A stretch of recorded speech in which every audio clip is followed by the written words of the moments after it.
আমাদের কোরআনের পাখি আল্লামা দেলোয়ার হোসেন সাইদি যখন কোরআনের দাওয়াত দিয়েছিল তখন তাদের সহ্য হয় নাই, আছে না নাই?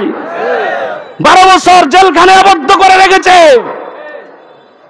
তারপরে ইনজেকশনের মাধ্যমে তাকে দুনিয়া থেকে বিদায় করে দিয়েছে, আছে না নাই? ওর কথা কয় না, আছে না নাই?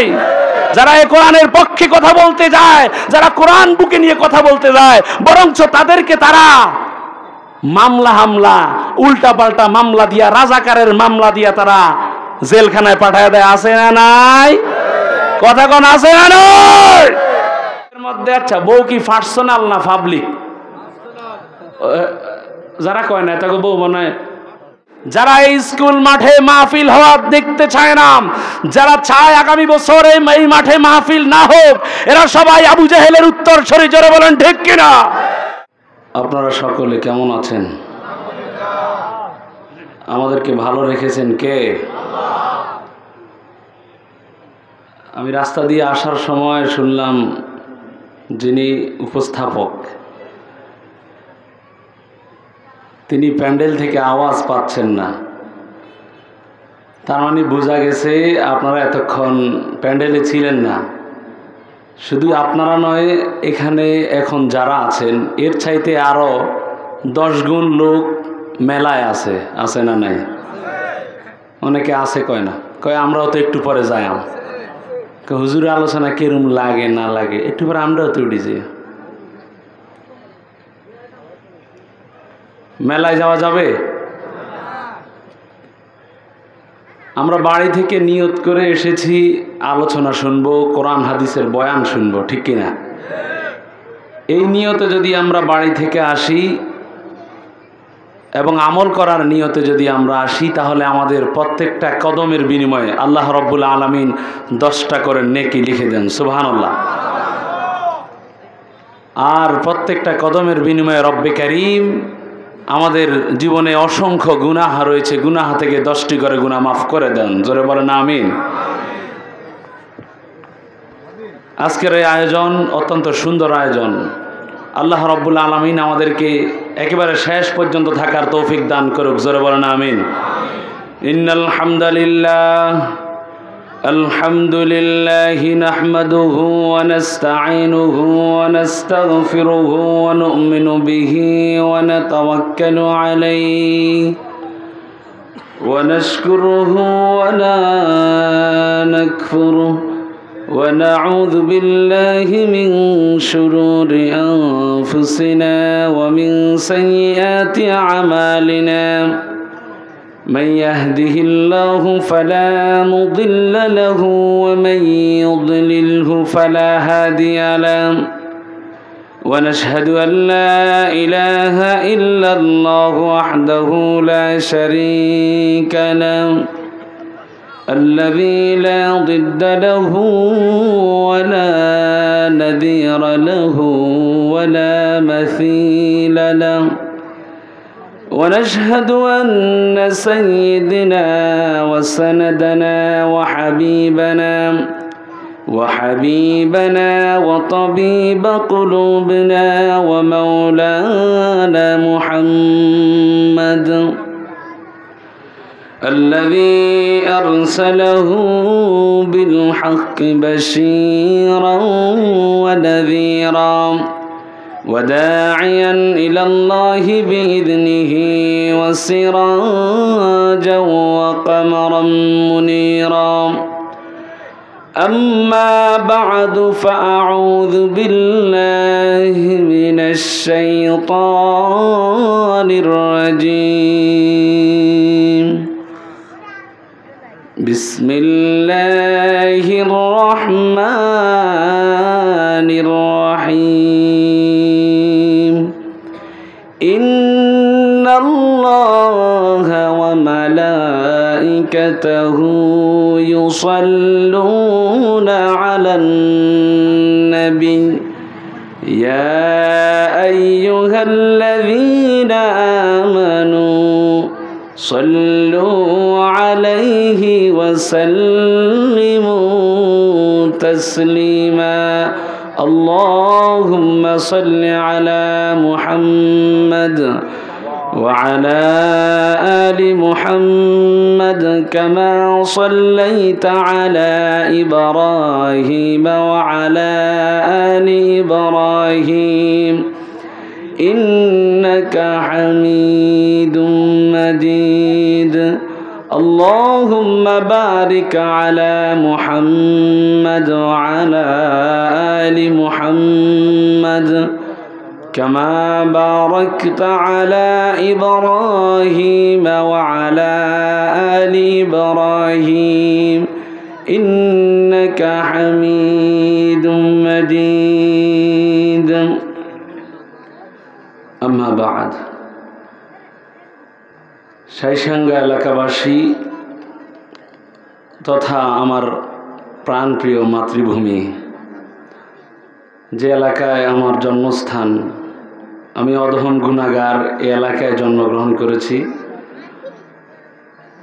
ও যুব সমাজের উদ্যোগে আয়োজিত 10ম বার্ষিক তাফসিরুল কোরআন মাহফিলের সম্মানিত সভাপতি আমার শ্রদ্ধাভাজন ব্যক্তিত্ব বড় ভাই জনাব মোহাম্মদ কামরুজ্জামান সাহেব, আল্লাহ তাআলা তার হায়াতে বরকত দান করুক, জোরে বলেন আমিন। উক্ত মাহফিলের প্রধান তাফসির কারক দেশব্যাপী খ্যাতিসম্পন্ন তরুণ ইসলামী আলোচক মিডিয়া ব্যক্তিত্ব হযরত মাওলানা ইয়াহইয়া তাকি, আল্লাহ তাআলা হুজুরের হায়াতে বরকত দান করুন, জোরে বলেন আমিন। প্রধান আলোচক হিসাবে আমার মুরব্বী, আমার প্রিয় জ্যাঠা, বিশিষ্ট ইসলামী চিন্তাবিদ, শিক্ষাবিদ, চাঁদপুর আলামিন একাডেমির সম্মানিত শিক্ষক এবং চাঁদপুর জামাতি ইসলামের আমির হযরত মাওলানা বিল্লাল হোসেন মিয়াজি সাহেব, আল্লাহ তাআলা ওনার হায়াতে বারাকা দান করুক, জোরে বলেন আমিন।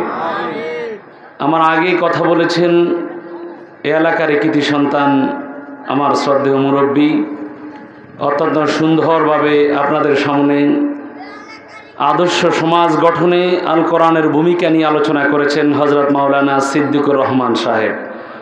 এর আগে বয়ান পেশ করেছিলেন হযরত মাওলানা শরীফুল ইসলাম সাহেব। আল্লাহ তাআলা ওনাদের সকলের কথাগুলোকে কবুল করে নিক, জোরে বলেন আমিন।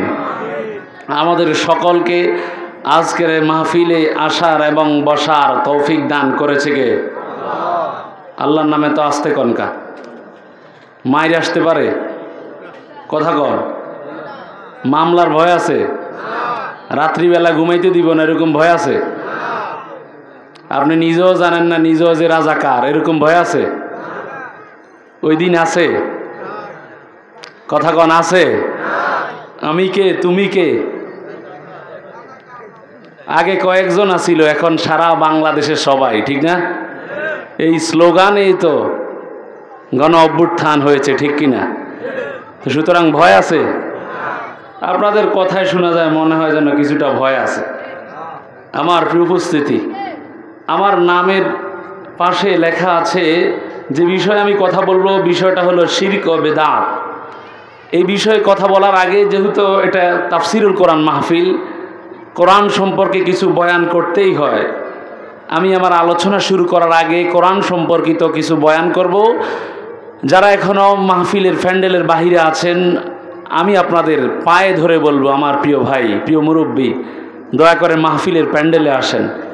একটি বছরের জন্য এই মাহফিল বন্ধ হয়ে যাবে, আবার আরেক বছর যদি আমরা বেঁচে থাকি, হায়াতে তৈয়বা দান করে, আয়োজকরা যদি চায় এখানে মাহফিল হোক এই ময়দানে এটা একটা খেলার মাঠ, স্কুল মাঠ, খেলা হয়, এই ময়দানে কোরআনের আলোচনা হোক, আমরা সবাই চাই তো? কারা কারা চাই? হাত তুলে দেখাই। নারে তাকবীর, নারে রিসালাত, হাত নামা। আমরা সবাই চাই এখানে মাহফিল হোক, ঠিক কিনা? যারা মাহফিল চায় না মাহফিল বন্ধ হোক, এরা আর কেউ নয়, বিশ্বনবী হযরত মুহাম্মদ সাল্লাল্লাহু আলাইহি ওয়াসাল্লামের জামানায় কোরআন শুনতে বাধা দিয়েছিল আবু জাহেল। যারা এই স্কুল মাঠে মাহফিল হওয়া দেখতে চায় না, যারা চায় আগামী বছর এই মাঠে মাহফিল না হোক, এরা সবাই আবু জাহেলের উত্তর সরি। জোরে বলেন ঠিক কিনা? আমরা সবাই চাই এই ময়দানে মাহফিল হোক। জোরে বলেন ঠিক কিনা? এই ময়দানে মাহফিল চলবে, এই এলাকায় আরো 10টা মাহফিল চলবে। তারপরেও এই শাইসাঙ্গা স্কুলের মাঠ যেমন বাংলাদেশের রাজধানী ঢাকা, ঠিক কিনা? আমাদের এই শাইসাঙ্গা গ্রামের রাজধানী হলো আমাদের স্কুল মাঠ, ঠিক কিনা? সুতরাং এই জায়গায় মাহফিল চলবে। চান তো আপনারা? আল্লাহ তাআলা আমাদের সেই আশাকে কবুল করুক। জোরে বলেন আমিন। আমার প্রিয় উপস্থিতি, আল কোরআনের মাহফিলে আপনারা সকলে আসতে পেরে খুশি না বেজা? আরো জোরে কন্যা, খুশি না বেজা? খুশির আওয়াজ কি আসতে হয় না জোরে হয়? খুশির আওয়াজ যেহেতু জোরে হয়, তাহলে আমরা চিৎকার মেরে ঘোষণা দিব, আগে শরীরের সবটুকুন শক্তি গলার কাছে আনবো, মনের আবেগ এবং রব্বুল আলামিনকে খুশি করব। দুনিয়ার কোনো সন্তুষ্টির জন্য নয়, একমাত্র মালিকের সন্তুষ্টির জন্য আমরা সকলে সমৎসরে সমবেত আওয়াজে আমরা ঘোষণা জানাই, পড়ি আলহামদুলিল্লাহ। আরেকটু আওয়াজ দরকার ছিল, জনসংখ্যা কিন্তু কম না। আরো জোরে বলেন আলহামদুলিল্লাহ। পড়েন রব্বানা লাকাল হামদ হামদান কাসীরা তাইয়িবান মুবারাকান ফি। আপনারা জানেন এই শব্দগুলো দিয়ে উচ্চারণ করলেন এটার মহত্ব কত। বিশ্বনবী সাল্লাল্লাহু আলাইহি সাল্লামের পিছনে আল্লাহ রাসূলের একজন সাহাবী রুকু থেকে উঠে রব্বানা লাকাল হামদ হামদান কাসীরাম তাইয়িবান মুবারাকান ফি, এই শব্দগুলো, এই বাক্যগুলো উচ্চারণ করতে লাগলেন। বিশ্বনবী সাল্লাল্লাহু আলাইহি সাল্লাম তিনি নামাজের সামনে কি হয়, নামাজের মধ্যে সামনে কি হয় সেটাও জানে, আবার পিছনে কি হয় সেটা জানার ক্ষমতা আছে না নাই? আমরা জানবো না? বিশ্বনবীকে ফেরেশতা জিবরাইল আলাইহিস সালাম তার কানে পৌঁছে দিলেন, ও নবী আপনার সাহাবী এই বাক্যগুলো উচ্চারণ করেছেন। ফেরেশতারা এই বান্দার ওই সাহাবীর আমল নামায় নেক আমল লিখতে গিয়ে চিন্তা করতেছে কত নেকি লিখবো, কত নেকি লিখবো। আল্লাহ রব্বুল আলামিন বলেন, ও ফেরেশতারা তোমরা তার নেকি লেখো না। রব্বে কারীম আমি আল্লাহ রব্বুল আলামিন এই বান্দার নেক আমল, এই বান্দার এই নেকি আমি নিজেই দান করে দিব। আমার প্রিয় উপস্থিতি, এই জন্য আমরা সকল সময় শুকরিয়া আদায় করব কার? সব জায়গায় শুকরিয়া কার? আল্লাহর নামে সব কিছু শুরু করব, এবং আমাদের যেই কোনো কাজের শেষে, যেই কোনো আমরা কাজ শেষ করার শেষে আমরা একজনের শুকরিয়া আদায় করব, তিনি কে? আমার প্রিয় উপস্থিতি, আল্লাহ রাব্বুল আলামিনের হাবিব সাল্লাল্লাহু আলাইহি ওয়াসাল্লাম হাদিস শরীফে ইরশাদ করেন, আমার প্রিয় উপস্থিতি কান লাগান, আমি যতক্ষণ থাকব ততক্ষণ কোরআন হাদিসের মেসেজগুলো দিয়ে যাব। বিশ্বনবী সাল্লাল্লাহু আলাইহি সাল্লাম হাদিস শরীফে ইরশাদ করেন, বুখারী মুসলিম আবু দাউদের হাদিস, লা ইয়াত্তাখিযু আহাদুকুম কলবান শাকিরা ওয়া লিসানান যাকিরা ওয়া যাওজাতি মুমিনা। আল্লাহ রাসূল বলেন, আইয়ুল মানা আন ইয়াত্তাখিযা, ও সাহাবীরাম তোমরা আল্লাহ তাআলার কাছ থেকে 3টা সম্পদ চেয়ে নিবা। জোরে বলেন কয়টা? আপনার পাশে দেখেন তো কে কয় না, মুখের দিকে তাকান। আল্লাহর কাছ থেকে সম্পদ চাইতে হবে কয়টা? আরো জোরে কয়টা? আল্লাহর কাছ থেকে 3টা সম্পদ চেয়ে নিবেন। 1 নম্বর, ঢাকা শহরে 20 তলা বাড়ি, এটা নি শাইসাঙ্গা গ্রামের উত্তর দক্ষিণ মাঠের মধ্যে 2-4 কেনে জমি, এটা শাইসাঙ্গা গ্রামের সব চাইতে বড় বাড়ির মালিক, এটা বাংলাদেশে যতগুলা ব্যাংক আছে সব ব্যাংকে কয়েক কোটি করে টাকা, এটা নয়। আল্লাহ রাসূল সাল্লাল্লাহু আলাইহি সাল্লাম বলেন, ও সাহাবীরা শুনো, আল্লাহর কাছ থেকে তোমরা 3টা জিনিস চেয়ে নিবা। 1 নম্বরে যে জিনিসটা আল্লাহ রব্বুল আলামিনের কাছ থেকে চেয়ে নিবা, ওই জিনিসটার নাম হলো কলবান শাকিরা। আমাদের সকলের কলব আছে না নাই? আরো জোরে কন্যা আছে না নাই? এই মানব বডিটা দুইটা জিনিসের সমন্বয়ে গঠিত। একটা হলো জাসাদ, জাসাদ মানে শরীর, আরেকটা হলো রূহ মানে কলব। ব্রেনটের আগে যেই জিনিসটার মধ্যে খবর চলে যায়, যেই জিনিসটা আমাদের পুরো বডিটাকে নিয়ন্ত্রণ করে, ওই জিনিসটার নাম হলো কলব। ওই জিনিসটার নাম কি? আরো জোরে কন্যা, জিনিসটার নাম কি? কলব এতটাই গুরুত্বপূর্ণ, মানুষ কোনো ভালো কিছু চিন্তা করলেও কলব দ্বারা করে, ঠিক কিনা? আবার কোনো খারাপ কিছু চিন্তা করলেও কলব দ্বারা করে। মানুষ ভালো এবং মন্দ সব কিছু চিন্তা করতে গেলে, সব কিছু চিন্তা করে মানুষ কলবের মাধ্যমে। কিসের মাধ্যমে? কথা কন না, কিসের মাধ্যমে? হযরতে লোকমান হাকিম নামে একজন লোককে আপনারা চিনেন, যিনি তিনি কোন নবী ছিলেন না। আও আবদান সালিহান, তিনি একজন নেককার বান্দা ছিলেন। তবে আল্লাহ রাব্বুল আলামিনের দরবারে তার কবুলিয়ত রয়েছে, আল্লাহর কাছে তার কবুলিয়ত রয়েছে, আল্লাহ তাআলা তাকে ভালোবেসেছেন। ওই লোকটা দেখতে বেশি লম্বা ছিল না, খাটো একজন মানুষ ছিলেন। দেখতে সুন্দর ছিল না, কালো কৃষ্ণবর্ণের একজন মানুষ ছিলেন। হাতগুলো মোটা মোটা ছিল, পাগুলো মোটা মোটা, দেখতে অতটাই সুন্দর মানুষ ছিলেন না। হযরত লোকমান হাকিম, আল্লাহ রাব্বুল আলামিন তাকে জ্ঞান দান করলেন, প্রজ্ঞা দান করলেন। তিনি ছিলেন একজনের বাড়ির রাখাল। কি ছিলেন বলেন তো? রাখাল মানে কি? যে দেশ চালা, কি দেশ চালা? আমাদের দেশের প্রধানমন্ত্রী বঙ্গভবন চালা, হোয়াইট হাউস চালা। পেয়ারা হাজিরিন, রাখাল তিনি আরেকজনের বাড়ির কাজ করতেন, ভেড়া বকরি ছাড়াতো। কিন্তু আল্লাহ রাব্বুল আলামিন তাকে এত বেশি জ্ঞান দান করলেন, এত মেধা দান করলেন, তার কথাগুলো জনগণের কাছে এত প্রিয় ছিল। যেখানেই হযরত লোকমান কথা বলতেন, মাঠের মধ্যে যেখানে থাকতো সবাই ছুটে আসতো। হযরত লোকমান কথা বলতেছে, সবাই মনোযোগের সহিত হযরত লোকমান হাকিমের কথাগুলো শুনতে লাগলো। সুবহানাল্লাহ বলেন। ওই লোকমান হাকিমকে একদিন তার বাড়ির মালিক বলতেছে, লোকমান, এলাকার মানুষ তোমারে বড় দামি বলেন, তোমার কথা বড় মূল্যবান মনে করেন। লোকমান, আজকে আমি পরীক্ষা করে দেখব তুমি কেমন ধরনের জ্ঞানী হয়েছ। তোমার জ্ঞানের পরীক্ষা করে ছাড়ব। ও লোকমান, আমার বকরির পাল থেকে একটা বকরি জবাই করে এখান থেকে তুমি কলব মানে তার ওই শরীরের দুইটা ভালো অঙ্গ প্রত্যঙ্গ আমার কাছে নিয়ে আসো। হযরত লোকমান তার বাড়ির মালিকের কথা শুনে ওই বকরি থেকে দুইটা অঙ্গ প্রত্যঙ্গ নিয়ে আসলেন। একটার নাম হলো কলব, আর একটার নাম হলো জিহবা। একটার নাম কি? আরেকটার নাম কি? সবাই কর না। একটার নাম কি?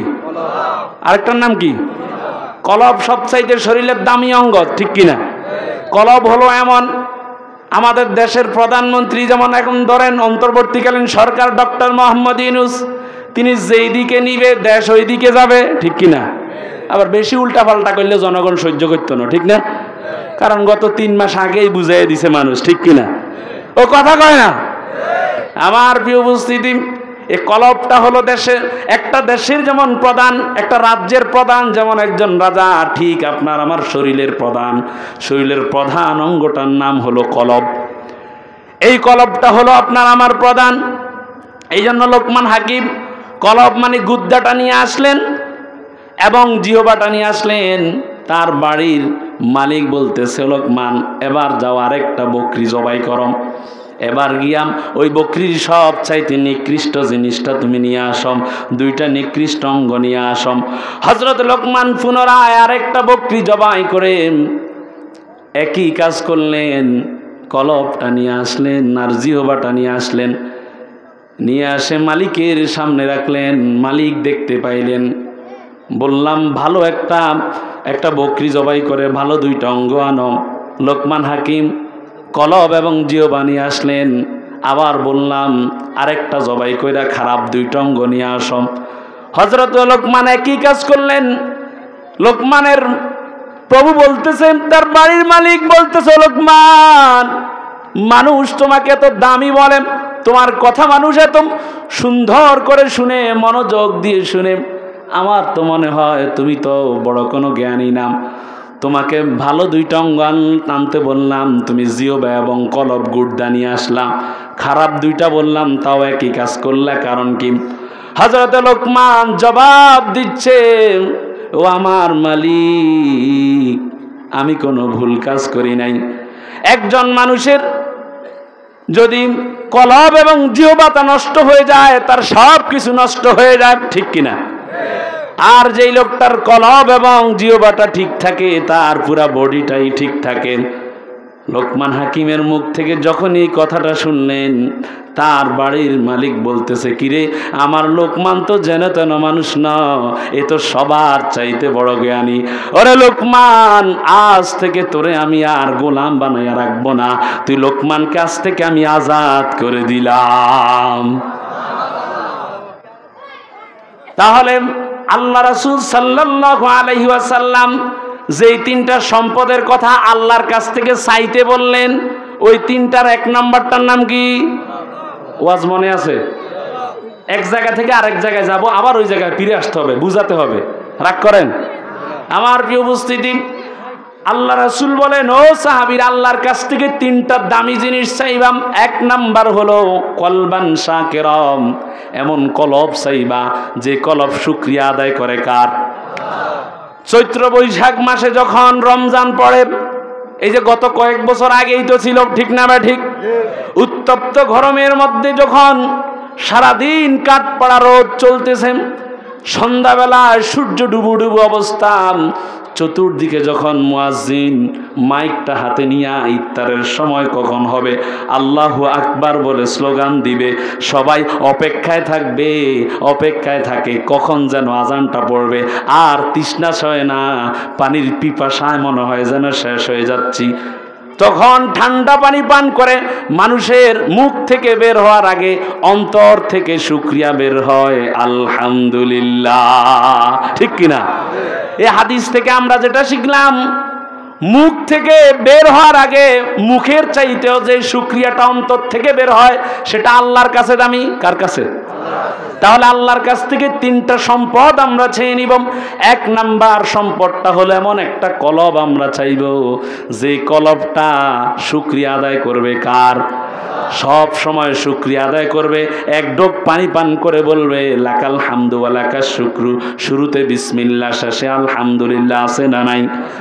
এই দুনিয়ার মধ্যে এমন কিছু নাফরমান রয়েছে, এমন কিছু নাস্তিক রয়েছে, যারা মালিকের দেওয়া রিজিক খায়, মালিক যখন তাকে ডাকে তাকে পাওয়া যায় না। আছে না নাই?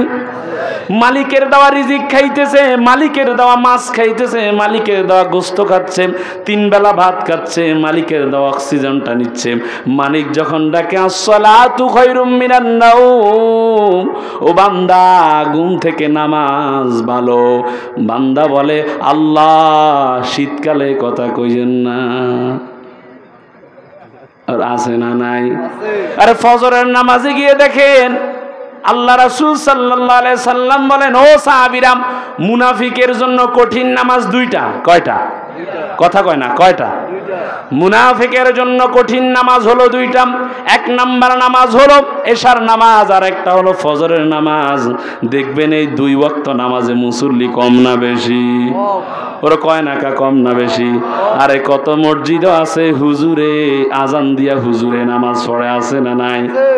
আমার একটা ছাত্র বলতেছে, একদিন কথার কথা বলতেছে, কয় হুজুর, একদিন তো বিছানার তলে আমি কম্বলের নিচে থাইকাই আজান শুরু করে দিছি, শীতের চোটে আজান আর বাইরে দেই নাই, কম্বলের নিচে আজান লাগাই দিছি। আছে না নাই? আপনি আমি কতটুকু ইমানদার, এই শীতকালে একটু পরীক্ষা করে দেখেন। মুনাফিকের জন্য কঠিন নামাজ কয়টা? দুইটা। আল্লাহ রাসূল সাল্লাল্লাহু আলাইহি সাল্লাম বলেন, যারা অন্ধকারের মধ্যে মসজিদের দিকে গমন করে, যারা অন্ধকারে মসজিদের দিকে যায়, তোমরা তাকে ইমানদার বলে ঘোষণা দাও। সুবহানাল্লাহ। আসসালামু আলাইকুম।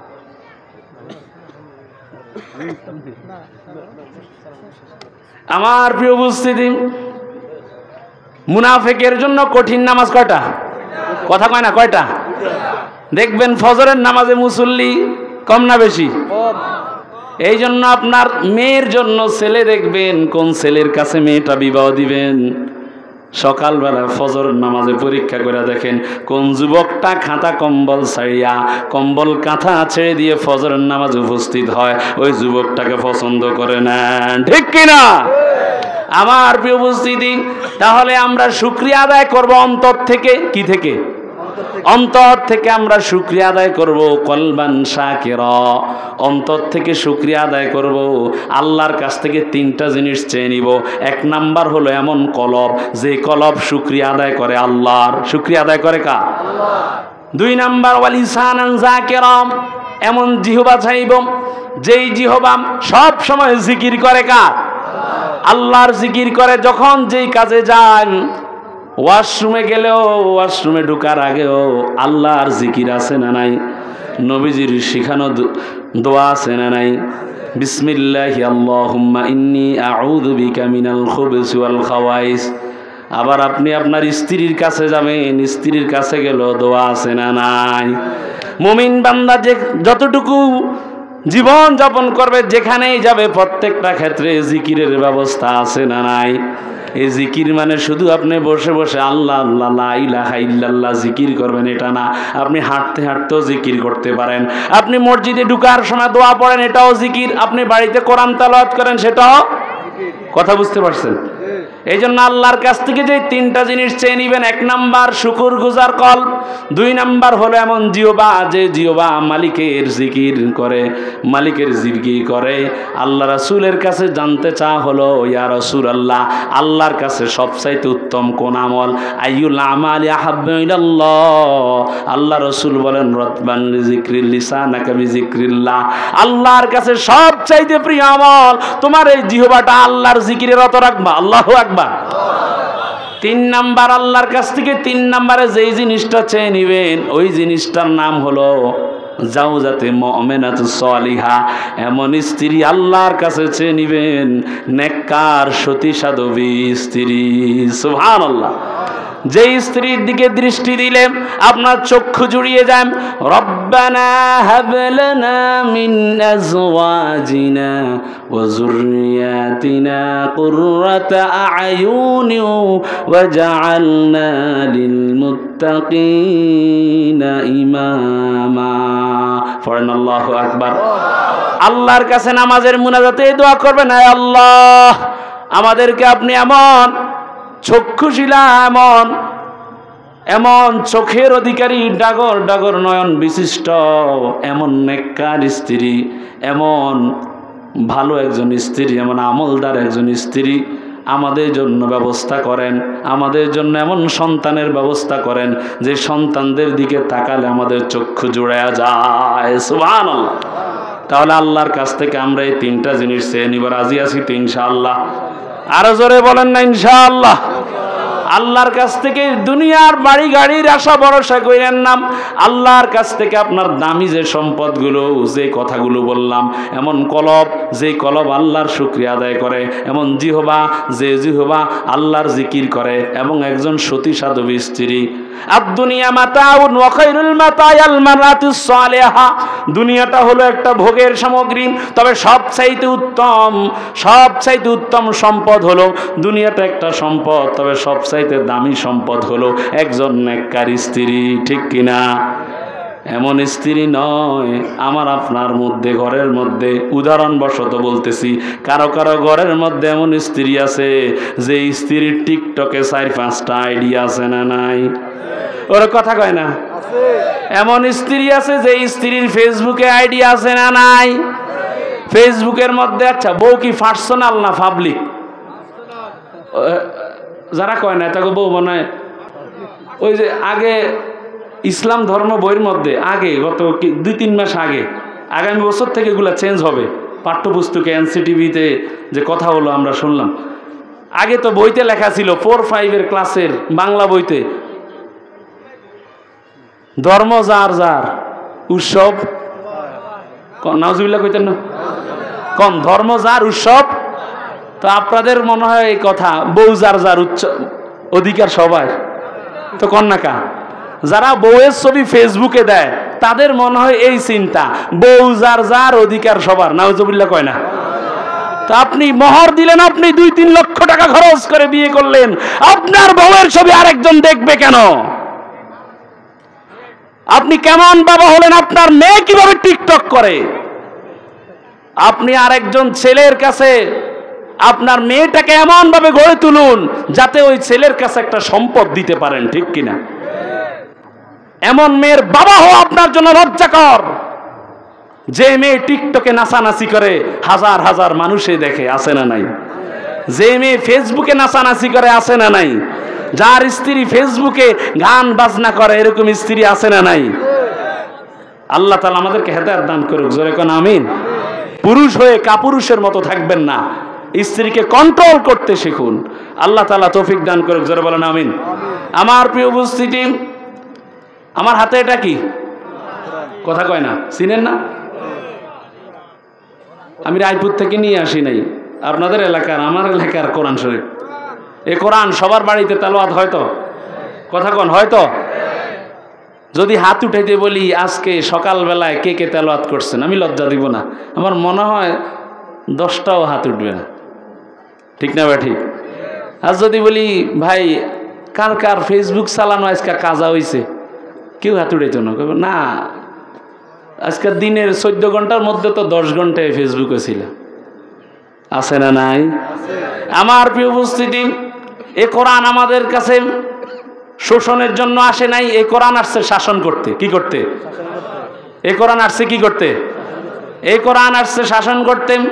এই কোরআন শুধু তাবিজ কবজ বানায়া আপনার শরীরের মধ্যে রাখবেন এটার জন্য আসে নাই। কোরআন শুধু খতমের জন্য আসে নাই। এই কোরআন আসছে, এই কোরআন পার্লামেন্টে থাকবে, সংসদ ভবনে থাকবে। স্পিকার সাহেব যখন কথা বলবে তার সামনে কোরআন থাকবে। স্পিকার সাহেব যখন কোরআনের আইন নিয়ে কথা বলবেন, এই কোরআন এই জন্য আসছে যে এই কোরআন দেশের সংবিধান হবে, ঠিক কিনা? এই কোরআন দেশের সংবিধান হোক। কে কে চান হাত তুলে দেখুন। নারে তাকবীর, নারে রিসালাত। আবার কিছু কিছু লোক আছে কোরআনকে সংবিধান চায় না, যারা কোরআনের পক্ষে কথা বলবেন, যারা কোরআন নিয়ে কথা বলবেন, যারা কোরআনকে ক্ষমতায় বসাতে চায়, এই সমস্ত লোকদেরকে যারা কোরআনের দাওয়াত দেয়, টেকনাফ থেকে তেতুলিয়া, রূপসা থেকে পাথুরিয়া পর্যন্ত, যারা এই দেশ থেকে আরেক দেশ, সারা বিশ্বের মধ্যে কোরআনের দাওয়াত দেয়। আমাদের কোরআনের পাখি আল্লামা দেলোয়ার হোসেন সাইদি যখন কোরআনের দাওয়াত দিয়েছিল তখন তাদের সহ্য হয় নাই, আছে না নাই? 12 বছর জেলখানে আবদ্ধ করে রেখেছে, তারপরে ইনজেকশনের মাধ্যমে তাকে দুনিয়া থেকে বিদায় করে দিয়েছে, আছে না নাই? ওরা কথা কয় না, আছে না নাই? যারা এই কোরআনের পক্ষে কথা বলতে যায়, যারা কোরআন বুকে নিয়ে কথা বলতে যায়, বরঞ্চ তাদেরকে তারা মামলা হামলা, উল্টা পাল্টা মামলা দিয়া, রাজাকারের মামলা দিয়া তারা জেলখানায় পাঠায় দেয়, আছে না নাই? কথা কোন আছে না নাই? আমার প্রিয় উপস্থিতি, এই কোরআন নিয়ে আমরা চলবো।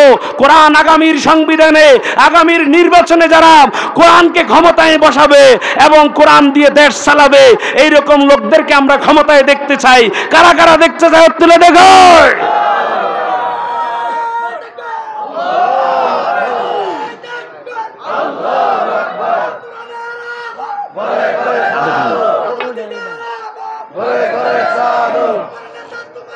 বিশ্বনবী মুস্তাফা।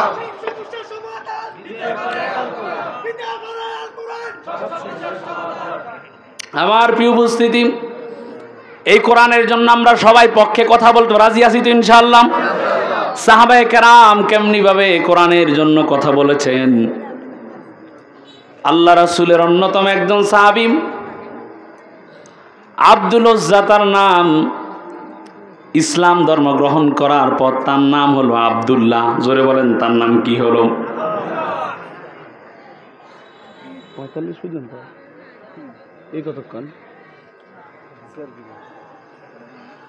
তার নাম হলো আব্দুল্লাহ। সাহাবায়ে কেরামদের মুখ থেকে কোরআনের কথাগুলো শুনে কোরআনকে এত বেশি ভালোবেসেছিল, কোরআনকে এত বেশি ভালো লেগেছিল, কোরআনের জন্য জীবন দিতেও প্রস্তুত, এমন ঈমান তার ভিতরে এসে গেছে। অথচ আব্দুল নজ্জার নিজের বাবা নাই, মার এক বাড়িতে বিয়ে বসেছে। আব্দুল উজ্জা নিজের বাড়িতে থাকে না, চাচার বাড়িতে থাকে। আব্দুল উজ্জাম নিজের বাড়িতে থাকে না, চাচার বাড়িতে থাকে। এমনই সময় একদিন চাচার কাছে দাওয়াত দিল, চাচাম আমি তো মক্কার আব্দুল মুত্তালিবের নাতি আব্দুল্লাহর ছেলে মুহাম্মদ সাল্লাল্লাহু আলাইহি ওয়াসাল্লামের উপর আমি তো ঈমান এনেছি, আমি তো কোরআন মুখস্থ করতেছি, আমার ভিতরে কোরআন বদ্ধমূল হয়ে গেছে। আমি আপনাকে দাওয়াত দিচ্ছি ও চাচাম, আপনি আব্দুল্লাহর ছেলে মুহাম্মদ সাল্লাল্লাহু আলাইহি সাল্লামের কোরআনের দাওয়াত গ্রহণ করুন, আপনি কালিমার দাওয়াত গ্রহণ করুন, কালিমার দাওয়াত গ্রহণ করুন। চাচা বলতেছে, বাতিজারে তোর তো সাহস কম না, আমার বাড়িতে থাকস, আমার জামা কাপড় পরস, আমার খাওয়া দাওয়া করস, তারপরে তুই এখন আমাকে আমার বাপদাদার ধর্ম বাদ দিয়া তুই আমাকে মুহাম্মদ সাল্লাল্লাহু আলাইহি সাল্লামের ধর্মের কথা বলতেছিস। কিসের কথা বলতেছিস? সবাই একটু সামনে আগান, একটু সামনে আগান, সামনে খালি জায়গা আছে, পিছনে ভাইদেরকে একটু জায়গা করে দেন। আমার প্রিয় উপস্থিতি, আব্দুল উজ্জা যখন চাচার কাছে দাওয়াত দিল, ও চাচা আমি আপনাকে মুহাম্মদ সাল্লাল্লাহু আলাইহি সাল্লামের কোরআনের দাওয়াত দিচ্ছি, আপনি দাওয়াতটা গ্রহণ করেন। চাচা বলতেছে, বাতিজারে তোর তো সাহস কম না, আমার দেওয়া টাকা পয়সা, আমার দেওয়া অর্থ, আমার দেওয়া জামা কাপড় পইরা আমার বিরুদ্ধে কথা বলিস? বলে, হ্যাঁ আমি ঘোষণা দিলাম লা ইলাহা ইল্লাল্লাহু মুহাম্মাদুর রাসূলুল্লাহ। চাচা বলতেছে, বাতিজা তুই আমার ঘর থেকে বের হয়ে যা, বাড়ি থেকে বের হয়ে যা। বাতিজা বলতেছে, চাচা কোরআনকে ভালোবাসার জন্য, কোরআনের ভালোবাসায়, মুহাম্মদ রাসূলুল্লাহর ভালোবাসায় আমি যদি আপনার বাড়ি ছাড়তে হয়, আমি বাড়ি ছাড়তেও রাজি আছি। ও আমার প্রিয় চাচা, এই ধরেন আপনার সমস্ত কিছু আমি দিয়া গেলাম। চাচায় ডাক দিয়া বলতেছে, বাতিজান তোর পরনে যে দুইটা জামা, পরনে একটা, গায়ে একটা, এই যে দুইটা জামা কাপড়, এই দুইটা জামা কাপড় কিন্তু আমার দেওয়া কিনা। বলতেছে এই 16-17 বছরের যুবক বলতেছে, বাতিজান তুই যদি মুহাম্মদের প্রতি ঈমান আনস তাহলে এই দুইটা জামা কাপড়ও খুলে দিয়ে যা। জোরে কন্যা নাউজুবিল্লাহ। জামা কাপড় খুলে দিল। যুবক বয়সে এবার মায়ের কাছে চলে গেল। মা যুবক ছেলের অবস্থা দেখে বলতেছে, কোথা থেকে এলে বাবা, তোমার এই অবস্থা কেন? পর্দার আলে মা চলে গেল। মা দৌড় দিয়া দুইটা কম্বল দিয়া দিল, কোন বর্ণনায় আসছে দুইটা সালার শর্ট দিয়া দিল। এই আব্দুল উজ্জা দুইটা সালার শর্ট গায়ে এবং পরনের মধ্যে জড়াইয়া চলে গেলেন। হাঁটতে হাঁটতে বিশ্বনবী সাল্লাল্লাহু আলাইহি সাল্লামের মসজিদে চলে গেলেন। এমনই সময় ফজরের নামাজের সময়, ফজরের নামাজের পর বিশ্বনবী সাল্লাল্লাহু আলাইহি ওয়াসাল্লাম যখন পূর্ব দিকে ফিরে যখন দোয়া কালাম পড়তেছিল, এমনই সময় নজর গেল আব্দুল উজ্জার দিকে। বলল, তোমাকে তো নতুন দেখতেছি, কোথা থেকে এলে, অবস্থা কেন? সমস্ত ঘটনা খুলে বললাম। আল্লাহ রাসূল সাল্লাল্লাহু আলাইহি ওয়াসাল্লাম তার ঘটনাটা শুনে তার চোখের মধ্যে পানি চলে আসলো। বিশ্বনবী সাল্লাল্লাহু আলাইহি সাল্লাম তার জন্য দোয়া করে দিলেন, কালিমা পড়ে মুসলমান বানায়া দিলেন। এবার বিশ্বনবী সাল্লাল্লাহু আলাইহি সাল্লাম বলেন, ও সাহাবীরা তোমরা তাকে মসজিদের বারান্দায় থাকতে দাও। মসজিদের বারান্দায় আব্দুল উজ্জা এত জোরে জোরে কোরআন পড়তেছে, অন্য সাহাবীদের সমস্যা হয়। হযরত ওমর ফারুক রাদিয়াল্লাহু তাআলা আনহু বিচার দিল, ইয়া রাসূলুল্লাহ, এই আব্দুল্লাহর কোরআনের তেলাওয়াতের কারণে আমরা ভালো করে নামাজ পড়তে পারি না, নামাজে মনোযোগ দিতে পারি না। এটা ইসলামের প্রাথমিক যুগের কথা। তবে এখন জোরে কোরআন পড়া যাবে না, কেউ নামাজ পড়লে কোরআন আস্তে পড়বেন, ঠিক আছে? এটা প্রাথমিক যুগের কথা বলতেছে। আল্লাহ রাসূল সাল্লাল্লাহু আলাইহি ওয়াসাল্লাম বলতেছেন, ও ওমর, আবু বকর, তোমরা তাকে বাধা দিও না, বাধা দিও না। এই আব্দুল্লাহ ইসলাম গ্রহণ করার কারণে বাড়ি ছাড়তে হয়েছে, ঘর ছাড়তে হয়েছে। উলঙ্গ অবস্থায় চাচার বাড়ি থেকে চলে আসে। এই আব্দুল্লাহকে তোমরা বাধা দিও না। এই আব্দুল্লাহর একটা স্বপ্ন হলো শহীদ হবে। কি হবে? আপনাদের সকলের শহীদ হওয়ার ইচ্ছা আছে তো? যে লোকটা শহীদ হওয়ার তামান্না না নিয়ে দুনিয়া থেকে বাঁচবে এবং দুনিয়া থেকে কবরে যাবে, ওই লোকটা মুনাফিক অবস্থায় মৃত্যুবরণ করলো। জোরে বলেন না নাউজুবিল্লাহ। শহীদের তামান্না রাখতে হবে। আমার প্রিয় উপস্থিতি, আব্দুল্লাহ আল্লাহ রাসূলকে বলতেছি, ইয়া রাসূলুল্লাহ, ইয়া হাবিবাল্লাহ, আমার শহীদ হতে বড় ইচ্ছা। এমনই সময় তাবুকের যুদ্ধ চলে আসলো। বিশ্বনবী সাল্লাল্লাহু আলাইহি সাল্লাম এই আব্দুল্লাহর জন্য দোয়া করে দিলেন, আব্দুল্লাহ রে, আমি তোমার জন্য তোমার রক্ত কাফেরদের জন্য হারাম করে দিলাম। আব্দুল্লাহ বলতেছে, ইয়া রাসূলুল্লাহ, আমার তো শহীদ হতে ইচ্ছা, আমার তো শহীদ হতে তামান্না, আমি তো শহীদ হতে চাই। এমনই সময় তাবুকের যুদ্ধ সংগঠিত হয়ে যাবে। এ আব্দুল্লাহর এত ভীষণ জ্বর আসলো, জ্বরে কাতর হয়ে গেল। আব্দুল্লাহ এখানেই ইন্তেকাল করলো। ইন্না লিল্লাহি ওয়া ইন্না ইলাইহি রাজিউন। আল্লাহ রাসূল আব্দুল্লাহর জন্য এর আগে দোয়া করলেন, আব্দুল্লাহ রে, তুমি যদি ঘরের মধ্যে অসুখে ইন্তেকাল করো, তোমার মৃত্যুটা শহীদি মৃত্যু হিসাবে কবুল হয়ে যাবে। সুবহানাল্লাহ। আব্দুল্লাহর যখন মৃত্যু হয়ে গেল, সন্ধ্যাবেলা অন্য সাহাবীরা তাকে গোসল দিয়া কান্দে করে নিয়ে আসতেছে, কবরে নামাবে। বিশ্বনবী সাল্লাল্লাহু আলাইহি সাল্লাম কবরে নিজে নেমে গেলেন। নেমে বলতেছে, ও আবু বকর, ওমর, তোমরা তোমাদের ভাইকে আমার কোলে তুলে দাও, আমি তাকে কবরে রাখবো। আল্লাহু আকবার। আল্লাহ রাসূল সাল্লাল্লাহু আলাইহি সাল্লাম তাকে যখন কবরে রাখবেন,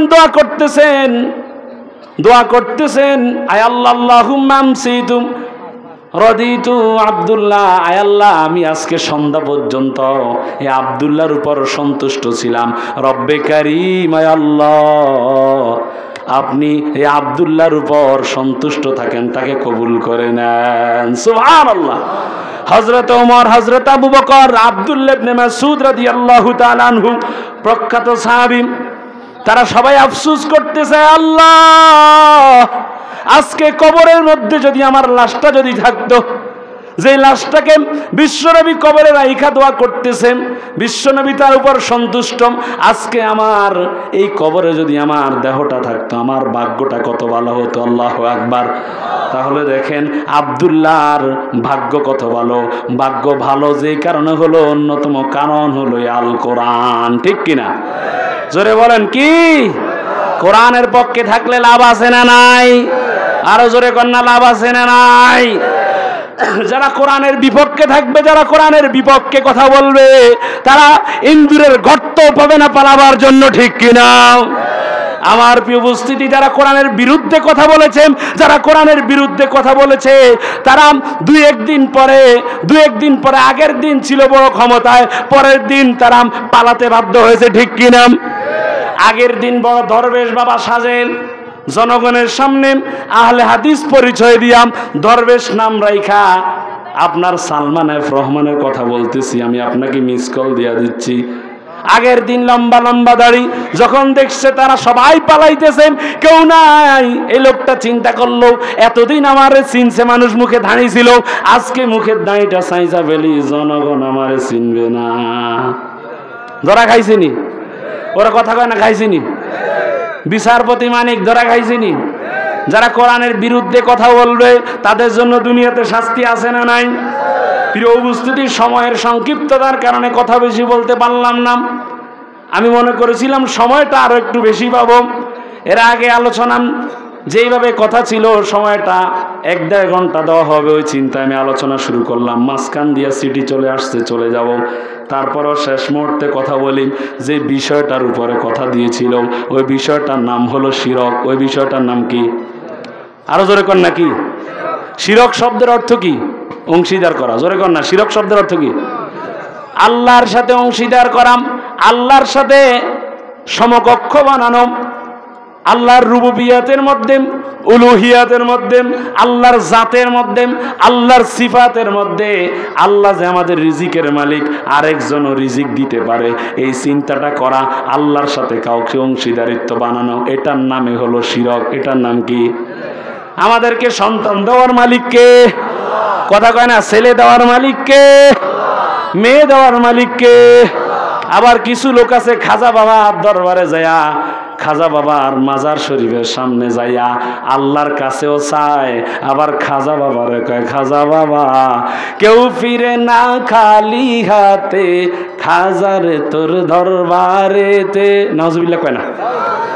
আপনার বলা উচিত কেউ ফিরে না খালি হাতে, আল্লাহর তোর দরবারেতে, ঠিক কিনা? আপনি আল্লাহর সাথে ওখানে খাজা বাবাকে মিলালেন, শাহজালাল ইয়ামানি রহমতুল্লাহির মাজারে গিয়া আপনি কাঞ্চনপুর দরগার ওখানে মাজারে গিয়া আল্লাহর কাছেও দোয়া করলেন, আল্লাহর কাছে সন্তান চান, আবার যিনি কবরে শুয়ে আছে তার কাছে সন্তান চান। এই রকম কাজ করলে আপনি আল্লাহর রুবুবিয়তের মধ্যে শিরক করলেন। জোরে কন্না নাউজুবিল্লাহ, আরো জোরে কন্না নাউজুবিল্লাহ। এরপরে শিরক প্রথমত দুই প্রকার। একটার নাম হলো শিরকে আকবর।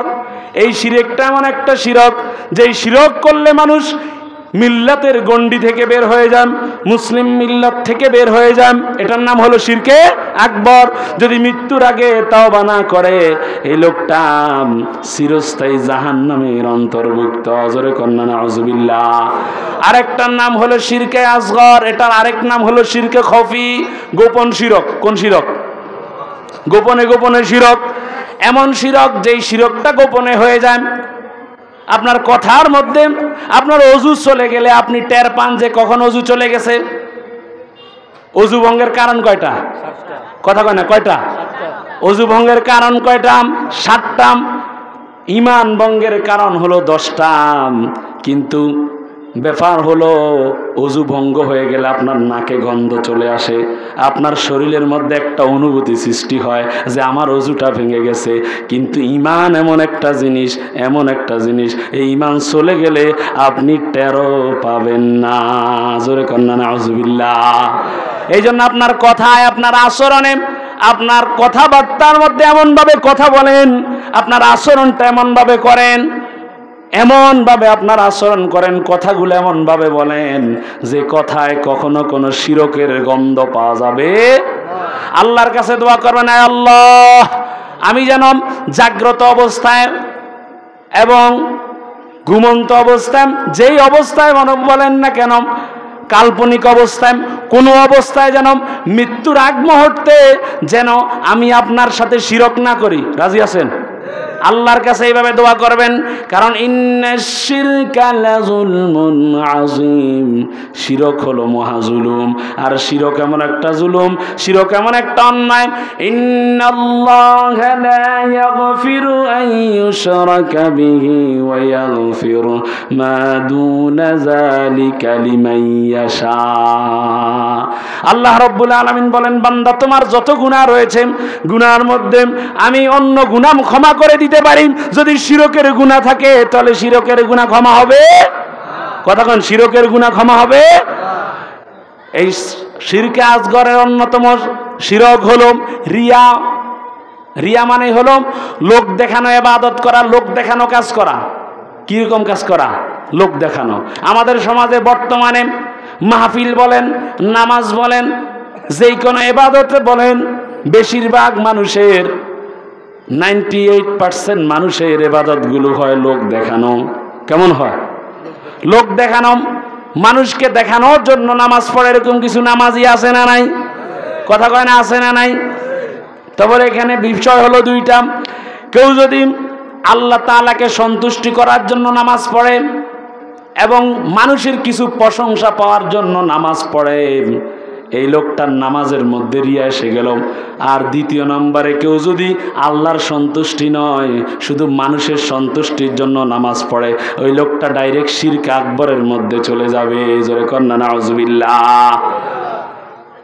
এই লোক দেখানো ইবাদত আল্লাহ তাআলার দরবারে কবুল হবে? বুখারী মুসলিমের বর্ণনা, কিয়ামতের ময়দানে রব্বে কারীম ইন্না আউয়ালান নাস ইয়াকদা আলাল কিয়ামাত, মিশকাত শরীফের 205 নম্বর হাদিস। আল্লাহ রাসূল বলেন, কিয়ামতের ময়দানে আল্লাহ তাআলা সর্বপ্রথম 3 ব্যক্তির বিরুদ্ধে মামলা দায়ের করবেন। কয় ব্যক্তি? 3 ব্যক্তি, মানে 3 শ্রেণীর। কয় শ্রেণী? এদের 3 জনের উদ্দেশ্য ছিল লোক দেখানো। উদ্দেশ্য কি ছিল? লোক দেখানো। 1 নম্বরে শহীদ, যেই ব্যক্তি শহীদ, আল্লাহর রাস্তায় শহীদ হয়েছে, আল্লাহ রাব্বুল আলামিন তাকে জিজ্ঞাসা করবে, আল্লাহর বান্দা তুমি তো শহীদ হয়েছো। ও বলবে, আল্লাহ আমি আপনার জন্য শহীদ হয়েছি। আল্লাহ রাব্বুল আলামিন তো অন্তরের খবর জানে। জানে কি জানে না? কথা কন না, জানে কি জানে না? আল্লাহ রব্বুল আলামিন অন্তরের খবর জানেন। রব্বুল আলামিন বলবেন, ও বান্দা, তুমি তো আমার জন্য শহীদ হও নাই, তুমি শহীদ হয়েছ, তোমাকে মানুষ বীর বলবেন, তোমাকে মানুষ বাহাদুর বলবেন, তোমাকে মানুষ বড় যোদ্ধা বলবেন, এই জন্য তুমি শহীদ হয়েছ। আমার জন্য তুমি শহীদ হও নাই, আমার সন্তুষ্টির জন্য শহীদ হও নাই। তোমাকে, তোমার হিসাব আমি নিব না, তুমি আমার সন্তুষ্টির জন্য শহীদ হও নাই, তোমাকে জাহান্নামে নিক্ষেপ করা হবে। কোথায় নিক্ষেপ করা হবে? দ্বিতীয় নম্বরে যে ব্যক্তির বিরুদ্ধে মামলা, ওই লোকটা হলো আলেম। ওই লোকটা কি? যে লোকটা কোরআন শিখেছেন, হাদিস শিখেছেন, তবে তার উদ্দেশ্য ছিল লোক দেখানো। আমি কোরআনের হাফেজ হব, কোরআনের বয়ান করব, সুললিত কণ্ঠে বয়ান করব, জনগণ আমাকে ভালো বলবেন, জনগণ আমাকে বাহবা দিবেন, অনেক মধুর সুরে কোরআন তেলাওয়াত করব, কন্ট্রাক্ট বক্তা হব, 50-60,000 70,000 টাকা কন্ট্রাক্ট করে বক্তাগিরি করব, জনগণের সন্তুষ্টির জন্য বক্তাগিরি করব। এই যখন এই কাজটা তুমি করবে, আল্লাহ রব্বুল আলামিন বলবেন, বান্দা, ও বান্দা, তুমি তো আমার জন্য আলেম হও নাই, তুমি তো আমার জন্য আলেম হও নাই। তোমাকে দুনিয়াতে মানুষ বাহবা দিত, তোমার পিছনে লক্ষ লক্ষ মানুষ স্লোগান দিত, তোমার মাহফিলের লক্ষ লক্ষ মানুষের সমাগম হতো, তুমি কিন্তু আমার সন্তুষ্টির জন্য কথা বলো নাই, তুমি কথা বলছো দুনিয়ার মানুষের সন্তুষ্টির জন্য। জোরে কন্যা নাউজুবিল্লাহ। আল্লাহ